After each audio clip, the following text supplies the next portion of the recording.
বেঁচে থাকা বিশাল বিলাসিতা, বেঁচে থাকা এমন বিলাসিতা, বেঁচে থাকা আল্লাহর এমন নিয়ামত যে মানুষ সুবহান আল্লাহ বললে আসমান আর জমিনের খালি জায়গাটা নেকিতে পরিপূর্ণ হয়। মানুষ আলহামদুলিল্লাহ বললে নেকির পাল্লা ভারী হয়ে যায়। বেঁচে থেকে মানুষ আল্লাহুম্মা সাল্লি আলা মুহাম্মদ দুরূদ পড়লে 10টা নেকি হয়, 10টা গুনাহ ক্ষমা হয়, মর্যাদা বৃদ্ধি হয়, ওর প্রতি রহমত নাজিল হয় 10 বার। বেঁচে থাকলে ফজরের 2 রাকাত সুন্নত আদায় করলে দুনিয়া আর দুনিয়াতে যা আছে এর চেয়ে বেশি কিছু পাওয়া যায়।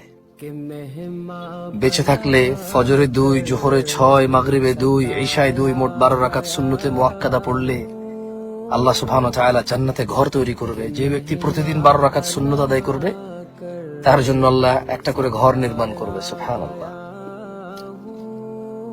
বেঁচে থাকলে সাদাকা করা যায়, বেঁচে থাকলে মানুষের উপকার করা যায়, বেঁচে থাকলে আল্লাহর প্রশংসা করা যায়, বেঁচে থাকলে লাউ বালাগাত যুনুবুকা আনানাস সামা, যদি মানুষের গুনাহ আসমানের মেঘমালা পর্যন্ত ছয়, সুম্মা ইস্তাগফারতানি, আল্লাহ বলছে তারপর যদি সে আমার কাছে মাপ চায়, গফারতু লাক, আমি তাকে ক্ষমা করব, ওয়ালা উবালি, কারো পরোয়া করব না।